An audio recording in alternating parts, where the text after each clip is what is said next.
Dicen que los años traen sabiduría, pero hay memorias que solo traen silencio. A veces, una frase dicha por labios inocentes puede sacudir décadas de olvido. Abuela, mamá recibe a un hombre cuando papá no está.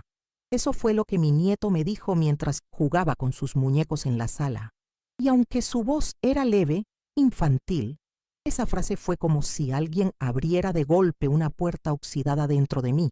No fue solo lo que dijo, sino el tono, ese susurro entre la culpa y la confusión.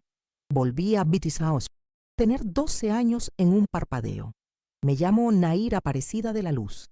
Tengo 74 años y vivo en un pequeño pueblo andaluz donde vendo dulces en la plaza cada domingo. Mis manos ya han criado hijos, nietos y hasta vecinos que necesitaban un plato caliente o un oído atento. Muchos me conocen por mis recetas de toda la vida, por el aroma a anís y canela que siempre llevo en la ropa, pero nadie conoce la historia que guardo en lo más profundo de mi pecho, una historia que ahora, por primera vez, he decidido contar.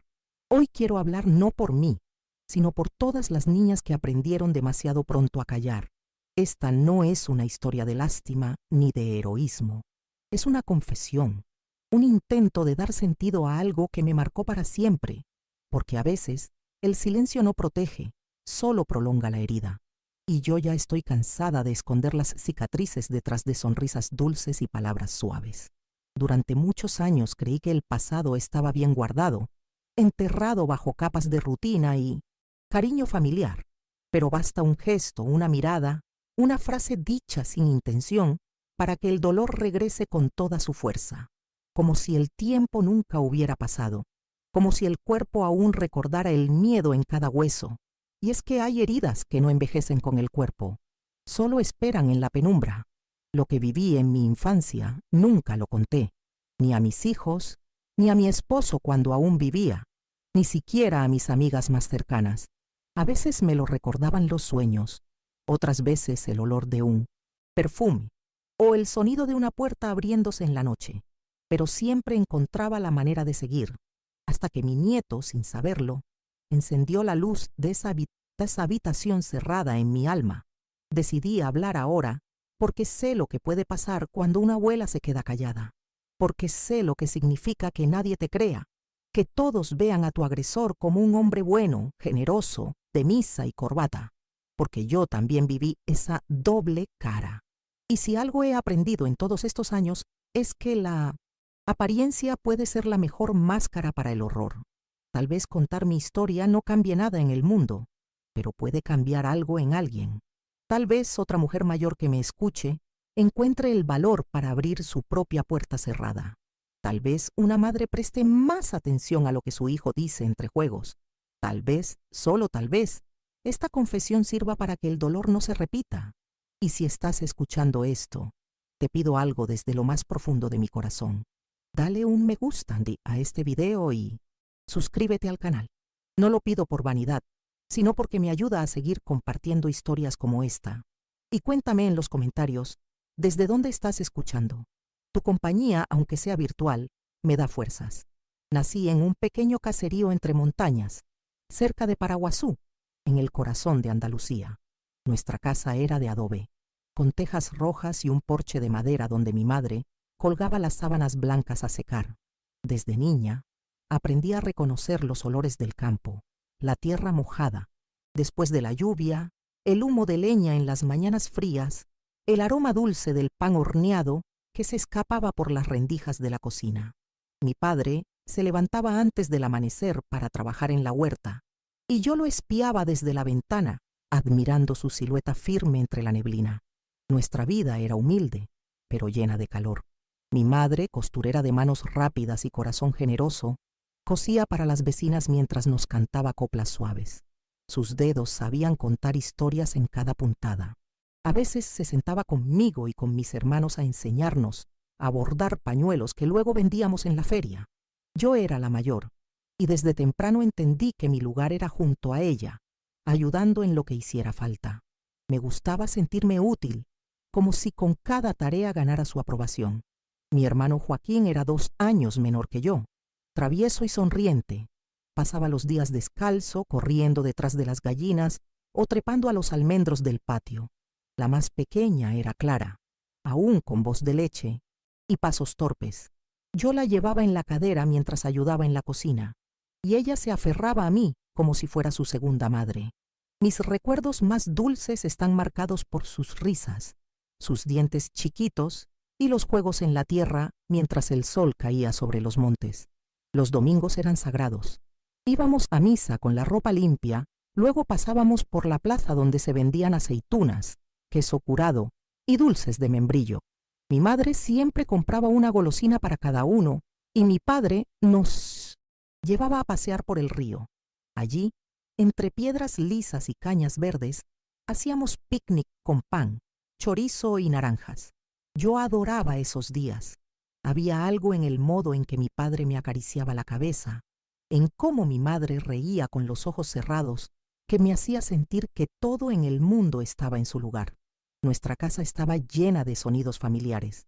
La radio de las mañanas con noticias y coplas, la máquina de coser que zumbaba sin cesar, los pasos de mi padre al volver del campo con las botas llenas de barro. No teníamos lujos, pero tampoco faltaba lo esencial. Cada noche antes de dormir, mi madre nos bendecía con agua de azahar y nos contaba historias de cuando era niña. Yo creía que mi familia era invencible, que nada podría romper ese hogar donde cada rincón tenía una risa guardada. En invierno, las noches eran frías y nos acurrucábamos los 3 hermanos en la misma cama, tapados hasta la nariz. Mi madre nos tejía calcetines gruesos y bufandas con lana que compraba en el mercado. Nos reíamos mientras nuestros dientes castañeaban y soñábamos con el verano y las cerezas dulces que crecían en el huerto del vecino. Todo era pequeño, pero suficiente. Todo era simple, pero bastaba para hacernos felices. Recuerdo a mi madre tarareando mientras cocinaba potaje de garbanzos, el sonido de la cuchara golpeando suavemente la olla. Ella tenía una manera de estar presente en todo, incluso en el silencio. Nunca alzaba la voz, pero su mirada bastaba para corregir o consolar. Cuando me sentía triste, bastaba con apoyar la cabeza en su regazo para que todo se calmara. Ella olía a jabón casero y a hojas de laurel. Aún puedo sentir su aroma en mi memoria como un refugio. Mi padre, aunque callado, tenía una ternura tosca que solo nosotros sabíamos leer. Me enseñó a plantar habas, a distinguir el cielo de tormenta del cielo de lluvia mansa. Me dejaba usar su gorra los días de feria y me llamaba mi niña fuerte. Cuando lo veía acercarse al portón con su azada al hombro, corría a abrazarlo. Él sonreía, me levantaba en brazos y decía: ¿Quién te ha dado tanto amor en tan poco cuerpo? Mi hermano Joaquín tenía un don para contar historias. Se inventaba mundos fantásticos con caballos que volaban y castillos de chocolate. A veces nos metíamos debajo de la mesa y fingíamos que era una cueva mágica. Él era mi mejor amigo, mi compañero de juegos y secretos. Me juró que cuando fuéramos grandes me protegería siempre. Y aunque no lo supiera entonces, esa promesa me acompañó toda la vida. Clara, con su voz de campanita, cantaba canciones que aprendía de la vecina del molino. A veces se subía a una silla y hacía como que era artista en un teatro.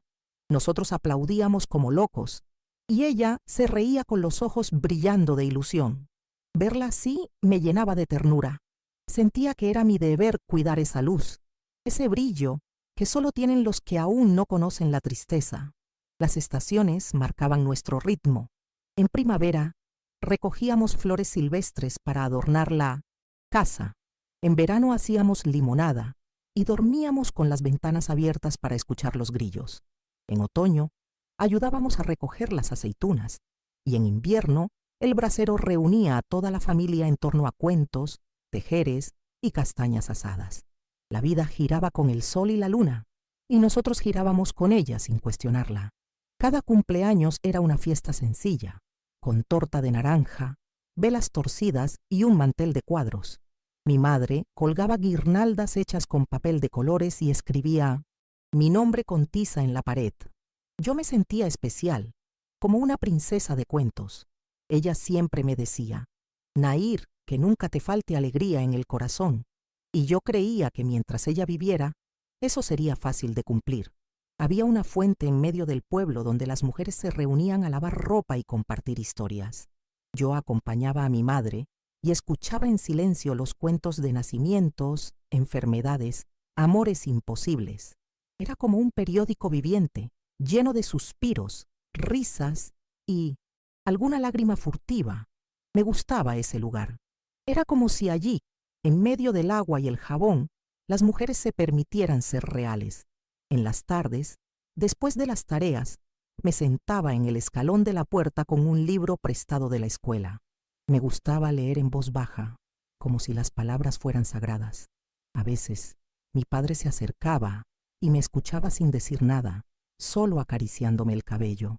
Yo sentía que eso era amor.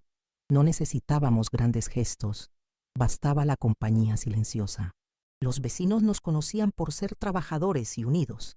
La señora Rosario, que vivía al lado, siempre nos dejaba pan recién hecho cuando sabía que mi padre llegaba tarde. Y don Emilio, el carnicero, me regalaba un trozo de jamón envuelto en papel cuando pasaba por su tienda. Era una comunidad pequeña, pero con lazos fuertes. Todos se cuidaban, todos sabían quién era quién. Y yo, en medio de todo eso, me sentía segura. La escuela era una casa blanca con ventanas grandes y pizarras verdes. La maestra, doña Elena, tenía manos firmes y voz dulce. Me gustaba aprender, especialmente historia y caligrafía.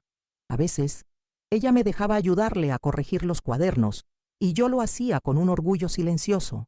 Quería ser como ella, fuerte, justa, querida por todos. No teníamos reloj en casa. El tiempo lo marcaba el sol, el canto del gallo, las campanas de la iglesia. Vivíamos sin prisa, con la certeza de que cada día traería su propio ritmo. Yo no conocía la palabra ansiedad, solo conocía él. Ahora, el olor del guiso, la caricia en la frente, la risa entre dientes. Y pensaba que así sería siempre. El patio de casa tenía un limonero grande. Me gustaba sentarme bajo su sombra a escribir en mi cuaderno de tapas duras. Escribía poemas, cartas que nunca enviaba, historias que inventaba con mi hermano. A veces me imaginaba siendo escritora, contando mi vida como si fuera una novela. Nunca imaginé que algún día esas palabras serían tan necesarias para sanar. Nunca faltaba la oración antes de dormir. Mi madre encendía una vela y todos nos reuníamos a dar gracias. Agradecíamos por el pan, por la salud, por tenernos unos a otros. Yo cerraba los ojos con fe ciega. Creía que nada malo podía tocarnos mientras estuviéramos juntos, y quizás, por eso mismo, nunca estuvimos preparados para lo que vino después. El invierno de mis 12 años llegó más frío que nunca, no solo en el aire, sino en el alma de nuestra casa. Mi madre, que nunca se quejaba, empezó a toser con insistencia. Al principio no le dimos importancia. Decía que era solo un resfriado mal curado. Pero los días pasaban y la tos no cedía. Su voz se volvió ronca, sus mejillas pálidas. Aún así, seguía levantándose para prepararnos el desayuno, como si el deber de madre pudiera ganarle a la enfermedad. Yo la miraba con temor escondido, sin atreverme a nombrar la posibilidad que ya me rondaba el pecho. Una mañana no se levantó. Fui yo quien entró a su cuarto y la encontré envuelta en mantas, con la frente ardiendo y los labios resecos. La fiebre la hacía delirar. Y mi padre corrió a buscar al médico del pueblo, un hombre mayor que llegaba siempre con paso lento. Lo recuerdo revisándola en silencio, frunciendo el ceño. Dijo que era una neumonía grave, que había que mantenerla caliente, darle caldos y rezar. Eso hicimos. Rezamos como nunca. Llenamos la casa de infusiones y plegarias. Pero el tercer día por la noche, mi madre dejó de respirar. Así, en silencio, como si pidiera perdón por morir. No lloré en ese momento. No entendía bien lo que estaba pasando. Solo me quedé sentada en la esquina de su cama, abrazando la bufanda que ella me había tejido. Mi padre se encerró en el corral, golpeando con fuerza un tronco como si quisiera romper el mundo. Joaquín se quedó en la cocina sin decir palabra, y Clara, tan pequeña, preguntaba si mamá estaba dormida. El velorio fue breve, lleno de vecinos con ojos tristes y manos temblorosas. La enterramos junto a la iglesia, bajo una encina. Yo miraba la tierra caer sobre el ataúd sin poder creer que todo terminara así. La casa cambió en un abrir y cerrar de ojos. Donde antes había olor a pan y calor de madre, quedó un silencio frío. Mi padre, consumido por la pena, dejó de trabajar en la huerta. Se quedaba horas mirando por la ventana, con la mirada perdida. Yo, con solo 12 años, asumí tareas que no entendía del todo. Cocinar, limpiar, calmar a mis hermanos cuando lloraban de noche.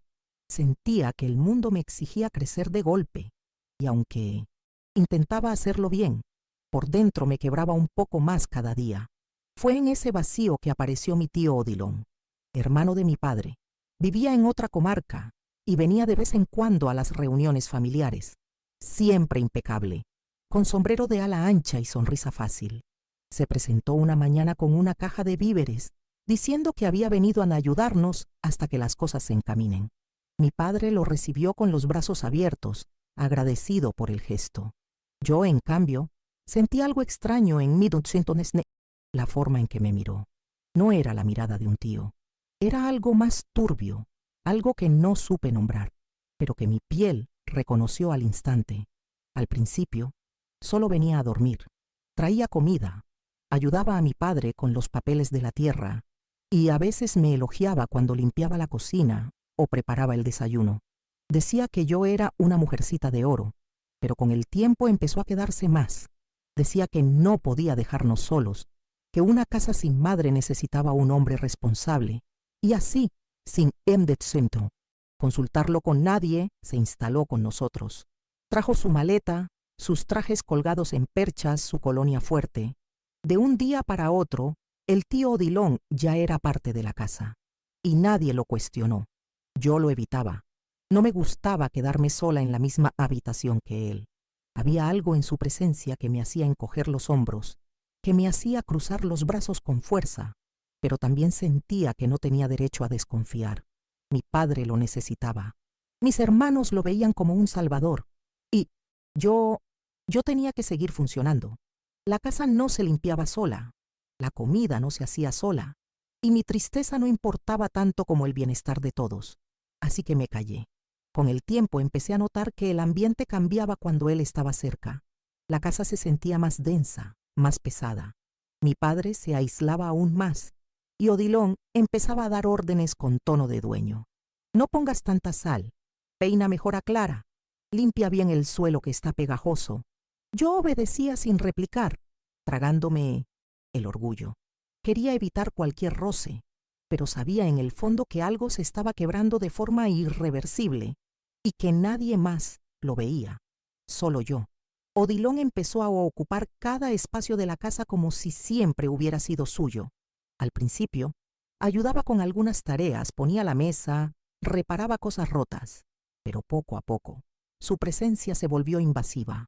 Era él quien decidía qué se comía y a qué hora. Cambió el orden de los muebles, impuso reglas nuevas. Nada de juegos en la sala, nada de risas después de las 8, nada de puertas cerradas. A mi padre le parecía bien. Decía que al menos alguien estaba tomando el control, que él no tenía cabeza para eso desde que mamá se fue. Y yo solo asentía, aunque por dentro se me revolvía el estómago.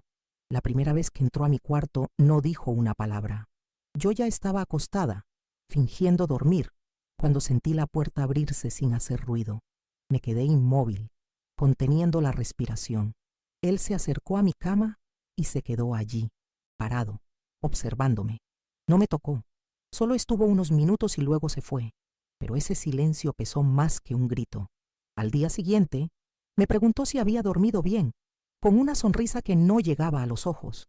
Supe que era una advertencia disfrazada. Supe que no iba a ser la última vez.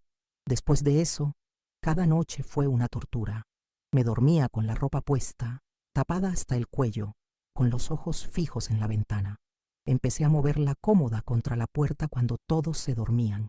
Tenía miedo de hablar, miedo de que no me creyeran, miedo de que algo peor pasara si me atrevía a contar. Él empezó a rozarme el hombro cuando pasaba detrás de mí en la cocina, a elogiar mi cuerpo de mujer cuando nadie más escuchaba. Decía que estaba creciendo muy bonita, que debía estar orgullosa. Yo solo quería desaparecer. Los comentarios se volvieron más atrevidos con el tiempo. Un día, mientras lavaba los platos, se acercó demasiado y me susurró que yo le recordaba a mi madre cuando era joven. Misma mirada, misma piel suave, dijo, y me guiñó un ojo. Sentí una punzada en el pecho, una mezcla de rabia y asco, pero no dije nada. Me limité a apretar los dientes y seguir fregando, como si sus palabras no me hubieran alcanzado. Aprendí a fingir indiferencia, a escapar por la mirada, a ocultarme detrás de la rutina. Mi padre parecía no ver nada. Seguía encerrado en su mundo de dolor, ausente, apagado. Cuando notaba que algo andaba mal, Odilon se encargaba de intervenir. La niña está entrando en mínimo decepción. La edad difícil, le decía, necesita mano firme. Y mi padre asentía, confiando en su hermano, creyendo que cuidaba de nosotros. Yo deseaba gritarle que no era así, que abriera los ojos, que no nos estaba protegiendo. Pero la culpa me paralizaba. Pensaba que, si hablaba, mi padre se rompería del todo. Y entonces, ¿quién quedaría para cuidar a Joaquín y Clara? Una noche, escuché a Clara llorar en su habitación. Fui corriendo a verla y la encontré hecha un ovillo, diciendo que había tenido pesadillas. La abracé con fuerza, temblando, preguntándome si también él la estaba rondando. No me atreví a preguntarle directamente. No quería poner ese miedo en su cabeza, pero desde entonces dormía con ella siempre que podía, haciendo de escudo con mi propio cuerpo. A esa altura ya no dormía por mí, sino por ellos. Odilon empezó a controlarlo todo. Me decía cómo debía vestir, con qué frecuencia debía lavar la ropa, qué podía cocinar y qué no. Si llegaba del mercado con algo que no aprobaba, me lo hacía repetir todo como un castigo. Sus ojos tenían ese brillo helado que hacía que el aire se sintiera más denso. Yo me volví experta en anticipar sus movimientos, en evitar los roces, en pasar desapercibida. Pero no se puede ser invisible por siempre. Él encontraba maneras de hacerme sentir suya, incluso sin tocarme. Su dominio era psicológico, constante, venenoso. Un día me pidió que le llevara la merienda al granero. Cuando llegué, cerró la puerta detrás de mí y me dijo que era hora que empezara a pagar por todo lo que hacía por nosotros. Mi corazón se detuvo. No gritó, no usó la fuerza, solo me miró fijo y dijo que si decía algo, nos echaría a todos a la calle y que mi padre no soportaría otra pérdida. Lo dijo con tal seguridad que le creí. Volví a casa con las manos temblando y una bandeja vacía. Esa noche, vomité en silencio y me dormí en el suelo del baño. Después de eso, entendí que no tenía escapatoria. Empecé a usar ropa más grande, a esconderme en los rincones, a agachar la cabeza. No era por vergüenza, era por estrategia. Pensaba que, si él perdía el interés, me dejaría en paz. Pero él lo notaba. Se reía de mis intentos. Decía que la modestia me hacía aún más atractiva. Y yo pensaba en formas de desaparecer. Empecé a soñar con incendios, con temblores, con cualquier cosa que pudiera destruir esa casa. El colegio se convirtió en mi único refugio. Allí nadie me tocaba, nadie me miraba como él. Pero incluso allí empecé a fallar. No podía concentrarme. Mis notas bajaron. La profesora me preguntó si todo estaba bien en casa, y yo le dije que sí. Sonreí y dije que solo estaba cansada. Ella me acarició la cabeza con ternura, y yo casi lloro. Nadie me tocaba así desde que mamá se fue. Joaquín empezó a preguntarme por qué ya no jugábamos como antes. Yo le decía que tenía mucho que hacer, que era mayor, pero él no era tonto. A veces me miraba con esos ojos tristes, como si supiera que algo estaba mal. Una vez, lo vi escondido en la escalera mientras Odilon me hablaba en voz baja. Cuando me acerqué a él, me dijo que solo estaba curioseando, pero desde entonces empezó a pegarse a mí como una sombra. Los domingos, cuando íbamos a misa, él se comportaba como un caballero. Ayudaba a los ancianos, saludaba a todos con cortesía. Las vecinas decían que qué suerte teníamos de tener un hombre así en casa, que después de perder a mamá, era una bendición contar con alguien tan responsable. Yo bajaba la mirada y fingía estar de acuerdo, pero por dentro me ahogaba la impotencia. Hubo noches en las que me sentaba al borde de la cama, mirando por la ventana, y pensaba en lanzarme, no porque quisiera morir, sino porque no veía otra forma de salir. Pero cada vez que escuchaba la respiración de Clara o los ronquidos suaves de Joaquín, me decía que no podía hacerlo. Ellos me necesitaban. Y si yo me rendía, ¿quién los protegería? Así fue como empecé a sobrevivir. No por mí, sino por ellos. Un día, mientras limpiaba el armario de mi madre, encontré un diario viejo suyo. Había una frase escrita en la contraportada: la verdad siempre encuentra el camino. Me aferré a esas palabras como si fueran una promesa. No sabía cómo ni cuándo, pero juré que algún día esa verdad saldría a la luz y que yo estaría viva para verla. Las mañanas se volvieron actos de teatro. Me levantaba antes que todos, preparaba el desayuno y ponía la mesa con manos que temblaban. Mi cuerpo se movía por inercia, como si ya no me perteneciera. Evitaba mirarme al espejo porque no reconocía los ojos que me devolvían la mirada. Había aprendido a esconder el miedo detrás de una rutina impecable. El silencio era mi refugio, y cada palabra no dicha era una barrera más entre él y yo. Si me mantenía callada, si no provocaba, quizás me dejaría en paz. Era una esperanza ingenua, pero era todo lo que tenía. Mis hermanos empezaron a notar que algo había cambiado. Joaquín ya no me seguía a todos lados como antes. Se mantenía en silencio, me observaba desde lejos, como intentando entender una verdad que nadie le decía. Clara seguía siendo pequeña, pero sus dibujos comenzaron a llenarse de figuras oscuras, casas con puertas cerradas, niñas sin rostro. La profesora una vez me llamó para preguntar si todo estaba bien en casa. Dije que sí, que estábamos aprendiendo a vivir sin mamá. Sonreí. Siempre sonreía. Era lo único que podía controlar. Comencé a vestirme con ropa más grande. Busqué entre los armarios de mi madre faldas largas y blusas holgadas. Quería desaparecer. Cubría mi cuerpo como si pudiera borrarlo. A veces me escondía en el fondo del corral, donde mamá guardaba las cestas de lavandería, y lloraba en silencio, apretando los dientes para que nadie escuchara. No era llanto de tristeza, era de agotamiento. Vivía en un estado constante de alerta. Dormía poco, comía lo justo. Tenía la sensación de que, en cualquier momento, algo peor podía pasar. Las marcas comenzaron a aparecer. No eran siempre visibles. A veces eran moretones en minas, lugares donde nadie miraba. La parte interna del brazo, las costillas, la espalda. Otras veces eran marcas invisibles. Una mirada que me helaba la sangre. Una amenaza disfrazada de consejo. No hables de más. Nadie te va a creer. Me decía eso con voz tranquila, como si me hiciera un favor. Me hacía dudar de mí misma. Pensaba, ¿y si tiene razón? ¿Y si solo estoy exagerando? Esa duda fue su arma más poderosa.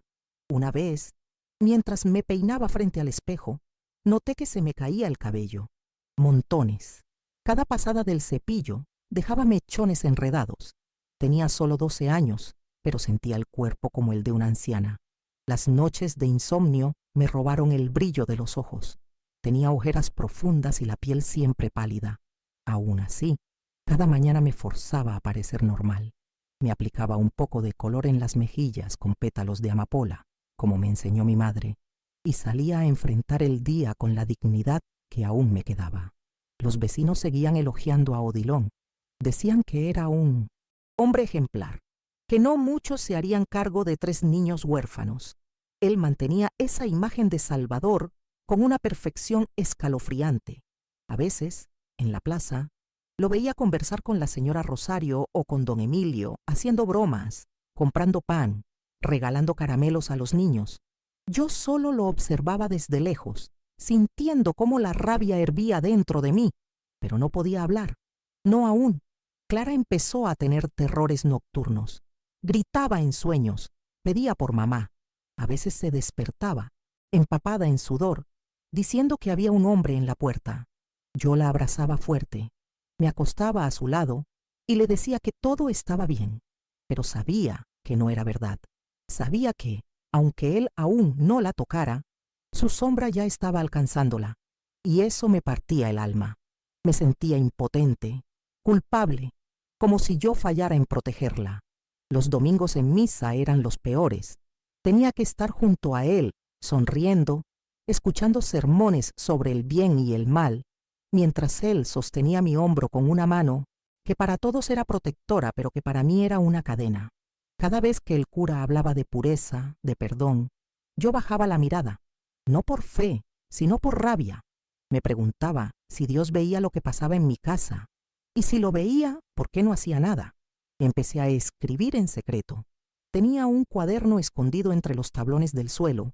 Allí escribía todo lo que no podía decir, lo que sentía, lo que soñaba, lo que temía. A veces me dirigía a mamá, como si pudiera leerme desde el cielo. Les contaba cómo iba a la escuela, cómo estaban Joaquín y Clara. Le decía que la extrañaba y le pedía perdón por no poder protegernos mejor. Esas páginas fueron mi salvación, mi único espacio de verdad. En la escuela ya nadie me reconocía. Me volví callada, retraída. Perdí a mis amigas. No porque ellas se alejaran, sino porque yo me encerré. Evitaba cualquier conversación, cualquier contacto. No quería que nadie supiera. Sentía vergüenza, como si lo que él me hacía fuera culpa mía, como si yo fuera la que estaba sucia. Y esa sensación se volvió parte de mí, un peso que me acompañaba a todas partes. Mi cuerpo empezó a cambiar, no solo por la edad, sino por el trauma. Caminaba encorvada, con pasos cortos, como si cada movimiento pudiera atraerlo. Me acostumbré a vigilar cada rincón, a mirar 2 veces antes de entrar a cualquier habitación. Me convertí en mi propia guardiana, y aún así no era suficiente. Él siempre encontraba la forma de romper mis defensas, y yo, cada vez, quedaba más rota. A veces soñaba con mamá. En los sueños ella venía a casa, abría la puerta y me abrazaba fuerte. Yo le decía todo, lloraba sin parar, y ella me decía que todo estaría bien, que ya pasó, pero siempre despertaba antes de escuchar cómo. Siempre me despertaba sola, con las sábanas húmedas por el sudor y la garganta cerrada por el llanto, y el día empezaba otra vez. Una noche escuché a Odilon hablar con mi padre. Decía que yo estaba rebelde, que necesitaba más disciplina, que quizás debía dejar de ir a la escuela por un tiempo para enfocarme en la casa. Mi padre, abatido, dijo que confiaría en su juicio, y yo, escondida tras la puerta, sentí que el piso desaparecía bajo mis pies. Sabía que era una forma de aislarme aún más, y entendí que él no se iba a detener. Al día siguiente no fui a clase. Me quedé en casa haciendo tareas mientras él rondaba. Me observaba todo el tiempo. Cada movimiento mío parecía ser evaluado. Me hacía repetir tareas. Me corregía el modo de cortar las verduras, el de lavar la ropa. Decía que tenía que ser una mujer de verdad. Yo asentía en silencio, no porque creyera en sus palabras, sino porque necesitaba ganar tiempo, pensar, resistir. Mi padre ya casi no hablaba. Se limitaba a sentir, a estar. Sus ojos habían perdido toda luz. A veces me preguntaba si sabía algo, si en el fondo intuía lo que pasaba, pero no tenía fuerzas para confrontarlo. Él también era una víctima, a su modo, y eso me enojaba. Me sentía sola, atrapada entre un hombre que abusaba de nosotros y otro que no tenía el valor de mirar. Empecé a encontrar lugares secretos donde pasar unos minutos de paz.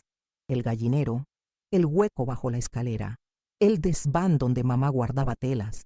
Allí respiraba hondo, cerraba los ojos. Me repetía que todo era temporal, que un día saldríamos de ahí, que yo encontraría una forma, pero cada día era igual al anterior, y la esperanza se iba desgastando. Una tarde, mientras doblaba ropa, encontré entre las sábanas una blusa de Clara con un pequeño desgarro. Me temblaron las manos. La revisé de arriba abajo. Buscaba más señales, pero no encontré nada. Aún así, el miedo me paralizó. Sabía que tenía que actuar antes de que fuera demasiado tarde. Pero, ¿cómo? ¿A quién podía acudir? ¿Quién me creería? Odilon empezó a hablar de mudarnos. Decía que en otra ciudad podríamos empezar de nuevo, que él había conseguido trabajo lejos. Mi padre, sin rumbo, aceptó la idea. Yo sabía que si eso ocurría, estaríamos completamente aislados, sin escuela, sin vecinas, sin posibilidad de escapar. Así que, aunque el miedo me consumía, supe que tenía que ganar tiempo. No podía permitir que nos llevara más lejos. Desde entonces, cada gesto mío fue calculado. Cada palabra, cada paso. Aprendí a disimular mejor, a fingir aceptación, incluso gratitud. Él lo creyó. Pensó que me había resignado. Y eso me dio ventaja. Empecé a observarlo, a estudiar sus rutinas. Cada cosa que hacía me parecía una pista. Era como preparar una fuga que aún no sabía cómo ejecutar, pero que ya había decidido emprender. Y entre todas esas noches de insomnio, entre todos esos días grises, me hice una promesa. Si lograba salir de ahí, si conseguía salvar a mis hermanos, nunca más volvería a callar. Nunca más permitiría que el miedo me robara la voz, porque entendí que el silencio, aunque me protegiera, también me encadenaba. Y yo ya no quería ser prisionera. Todo empezó con pequeñas rebeldías, cosas mínimas que para cualquier otro pasarían desapercibidas, pero que, para mí, eran actos de guerra. Una vez, Odilon me ordenó que calentara su café, y fingí no oírlo. Seguí lavando los platos sin moverme, sin responder. Él repitió la orden con voz más firme, y yo finalmente lo miré y dije, ahora no puedo. El mundo no se cayó, pero sentí un escalofrío de poder recorrerme. Era la primera vez que le decía que no.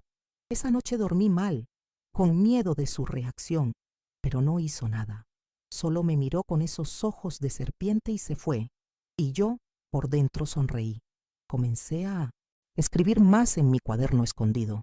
Ya no solo escribía lo que sentía, también anotaba todo lo que él hacía, las horas en que salía, las frases que decía, los gestos que lo traicionaban. Me di cuenta de que estaba armando un mapa, un plan. Algo dentro de mí había despertado. No sabía cómo, pero había decidido que esa historia no iba a terminar conmigo derrotada. Y mientras más escribía, más clara veía la figura del monstruo. Nombrarlo, aunque fuera en papel, era una forma de quitarle poder. Mi profesora, doña Elena, fue la primera adulta en notar algo. Empezó a dejarme recados escritos en los márgenes de los cuadernos. ¿Todo bien en casa, Nair? Puedes hablar conmigo cuando quieras. Un día, al devolverme un ejercicio, me tomó la mano suavemente y me dijo que tenía unos ojos muy tristes. No supe qué decirle, pero esa frase se quedó conmigo. Me demostró que no todos estaban ciegos, que quizás no estaba tan sola como pensaba. También empecé a observar a Odilon con otros ojos. Ya no solo como víctima, sino como alguien que podía anticipar sus movimientos. Noté que siempre se ponía perfume antes de entrar a mi habitación, que evitaba que Clara se acercara a los vecinos, que se enfurecía cuando no seguíamos sus reglas, pero siempre encontraba una excusa para suavizarlo frente a los demás. Yo absorbía todo, como si cada detalle fuera parte de un rompecabezas. Y en ese análisis silencioso, empecé a recuperar una parte de mí que creía perdida, la inteligencia. Joaquín se volvió más protector. Aunque era menor, noté que me observaba como yo lo hacía con Clara. Una vez, sin decir nada, me dejó una piedra con forma de corazón bajo la almohada. Era nuestra señal de que estábamos juntos, de que aún quedábamos nosotros. No necesitábamos palabras, solo gestos, y esos gestos eran mi ancla. Me recordaban por qué debía resistir, por quiénes debía resistir. Un día, mientras ordenaba el armario, encontré un viejo radio portátil que había pertenecido a mamá. Lo escondí bajo la cama y, en las noches, lo encendía bajito para escuchar las voces de otras personas. Noticias, música, lecturas. Ese pequeño sonido me hacía sentir parte del mundo. Me recordaba que afuera existía otra vida, una en la que Odilon no tenía control sobre mí. Soñaba con ella mientras escuchaba la estática mezclada con melodías lejanas. Decidí volver a acercarme a doña Elena. Empecé a quedarme unos minutos más al final de las clases, fingiendo que ordenaba mis cosas. Ella entendía y no preguntaba. Me ofrecía una galleta, me contaba algo trivial de su día. A veces solo se quedaba en silencio conmigo. Ese silencio, a diferencia del que vivía en casa, era cálido. Era un espacio seguro. Un día, me dijo que me esperaría en el recreo si alguna vez necesitaba hablar. Yo asentí. Aún no estaba lista, pero ya había una puerta abierta. Y eso bastaba. Odilon empezó a notar mi cambio. Me preguntó si me sentía bien, si estaba enferma. Le respondí que estaba creciendo. Usé su propia frase contra él. Sonrió, pero sus ojos revelaban incomodidad. Creo que percibió que algo estaba cambiando, que ya no tenía el mismo control. Eso lo hizo más cuidadoso, más cauteloso, pero también más nervioso, y eso jugaba a mi favor. Empecé a esconder pequeñas cosas. Un poco de dinero que encontré en una chaqueta vieja, una linterna, una cuerda. No sabía aún para qué las usaría, pero necesitaba sentir que tenía recursos, que si llegaba el momento podría huir, o al menos defenderme. Esas pequeñas acumulaciones eran mi escudo invisible. Nadie las veía, pero yo sabía que estaban allí, y eso me daba fuerza. Clara comenzó a hablar más conmigo. Me contaba sueños, dibujos, cosas de la escuela. Yo la escuchaba con atención, como si cada palabra suya fuera un hilo de vida. Ella no sabía nada, pero su inocencia me recordaba que aún había belleza en el mundo, que no todo estaba contaminado. Su risa, cuando lograba sacársela, era el sonido más puro que conocía, y yo me aferraba a eso como quien se aferra a un faro en medio de la tormenta. A veces, al volver del colegio, tomaba rutas más largas, solo para ver el pueblo desde otros ángulos. Observaba a la gente, a los perros, a los árboles. Imaginaba cómo sería mi vida si Odilon no existiera. Me decía, un día caminarás por estas calles sin miedo, y ese día no mirarás hacia atrás. Era un mantra, mi pequeño rezo personal. Empecé a escribir cartas que nunca envié. Algunas eran para mamá, otras para la policía, otras para nadie. Las guardaba en el mismo cuaderno secreto. En ellas contaba todo con lujo de detalle. Me liberaba en cada línea. Me preparaba para el día en que sí hablaría, para el día en que ya no tendría que callar nunca más. Y cada palabra escrita era un ladrillo en mi fortaleza. Sabía que no podía seguir así mucho tiempo, que el momento de actuar se acercaba, pero por primera vez en mucho tiempo no me sentía sola. Tenía a Joaquín, a Clara, a doña Elena, a mí misma, y con eso bastaba para resistir un poco más, porque ahora sabía que resistir no era solo aguantar, era preparar el terreno para pelear, y yo, por fin, estaba lista para la pelea. La noche en que todo cambió comenzó con una calma falsa. Era viernes, y Odilon había salido a comprar vino. Aproveché su ausencia para lavar rápido la ropa, bañar a Clara y preparar algo de comer. Joaquín estaba en la sala, leyendo un libro de aventuras que había tomado prestado en la escuela. Mi padre dormitaba en su silla, como de costumbre, ajeno al mundo. Yo sentía en el aire algo distinto, una tensión, como si el viento soplara hacia un abismo invisible. Me temblaban las manos, pero no por miedo. Era otra cosa, algo parecido a determinación. Desde hacía semanas había comenzado a escribir una carta larga, dirigida a doña Elena. Contaba todo, todo. Detallaba fechas, frases, gestos, toques, amenazas. Cada línea era una parte de mí liberándose. La carta la escondía dentro del libro de historia que usábamos en la escuela. Esa noche decidí llevarla conmigo. Sabía que el lunes no llegaría. Sabía que ya no podía esperar más. Tenía que actuar, si no por mí, por Clara, por Joaquín, por la niña que yo fui y que aún lloraba en el fondo de mis huesos. Cuando Odilon volvió, lo noté extraño. No traía vino, no traía nada. Entró con una mirada distinta, más decidida, más oscura. Me dijo que me esperaba en el granero para ayudarlo con una tarea. Su voz no tenía doble sentido esta vez. Era una orden directa. Mis piernas flaquearon, pero no retrocedí. Lo miré fijo y le dije que ahora no podía, que Clara estaba por dormirse. Él se acercó y me tomó del brazo con fuerza. Me dijo que estaba cansado de mi actitud, que ya era hora de enseñarme una lección definitiva. Fue entonces cuando Joaquín se interpuso. Se paró entre nosotros, con los puños cerrados y los ojos llenos de furia. «No la toques», dijo. Su voz temblaba, pero estaba firme. Odilon se rió. Lo apartó con una mano como si fuera un mosquito. Yo aproveché ese segundo de distracción para empujarlo. No, con fuerza, pero con rabia. Cayó hacia atrás. Tropezó con una silla. En ese momento, corrí. No sabía bien hacia dónde. Solo sabía que tenía que salir de la casa. Tenía que llegar a alguien, a quien fuera. Llevaba la carta escondida dentro de la ropa. Corrí por las calles oscuras del pueblo con los pies descalzos, con las lágrimas mezcladas con sudor. Llegué hasta la casa de doña Elena y golpeé la puerta con toda mi fuerza. Tardó en abrir, pero cuando me vio, no preguntó nada. Solo me abrazó. Me metió dentro, me dio una manta y cerró la puerta con llave. Allí, en su sala, con su lámpara de mesa encendida, le entregué la carta. No pude hablar, solo se la di. Ella la leyó en silencio, y cuando terminó, me miró con los ojos llenos de lágrimas. Esa misma noche, llamó a la Guardia Civil. No hubo juicio ni preguntas dudosas, solo acción. Fueron a buscar a Odilon mientras dormía. Lo sacaron de la casa frente a todo el pueblo. Mi padre no entendía lo que pasaba, balbuceaba cosas, lloraba. Los vecinos se quedaron paralizados. Nadie dijo nada, solo miraban. Y yo, por primera vez, me sentí segura. No feliz, pero segura. Clara y Joaquín fueron llevados conmigo a un refugio temporal, mientras se resolvía nuestra situación. Doña Elena me acompañó en todo. Fue mi escudo, mi testigo. La mañana siguiente el sol parecía distinto, más suave, más cálido.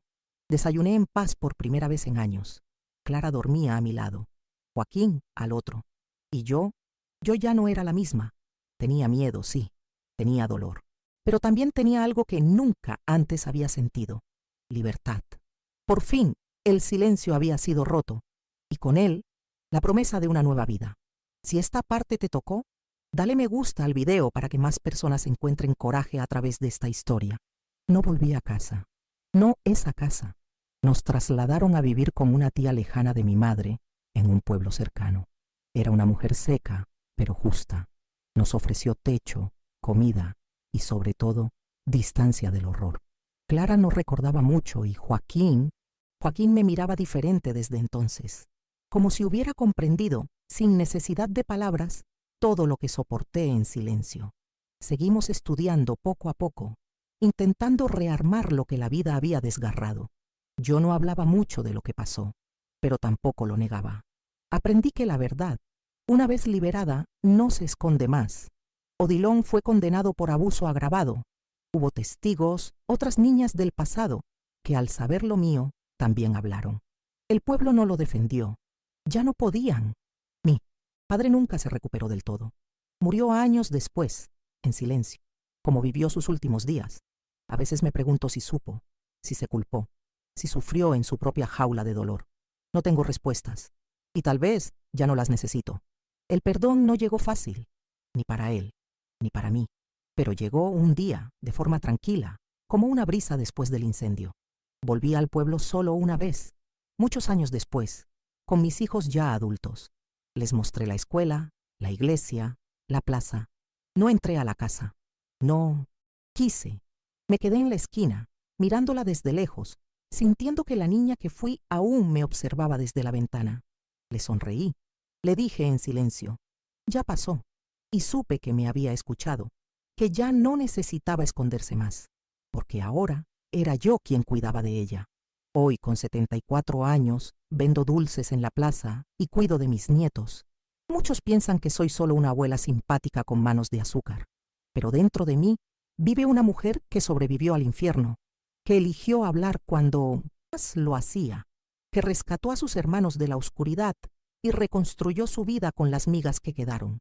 Cada receta que horneo, cada niño que abrazo, es una forma de seguir diciendo: estoy viva. No cuento esto para causar pena. Cuento porque sé que allá afuera hay otras Nair, de todas las edades, que aún creen que callar es la única opción. No lo es. El silencio protege por un tiempo, pero también encierra. Hablar fue mi llave, mi salida, y aunque dolió, me salvó. Me dio una nueva voz, y hoy esa voz es mi mayor tesoro. Gracias por escucharme, por quedarte hasta el final. Si esta historia habló contigo, dale me gusta, suscríbete al canal y compártela. Eso me da fuerzas para seguir contando.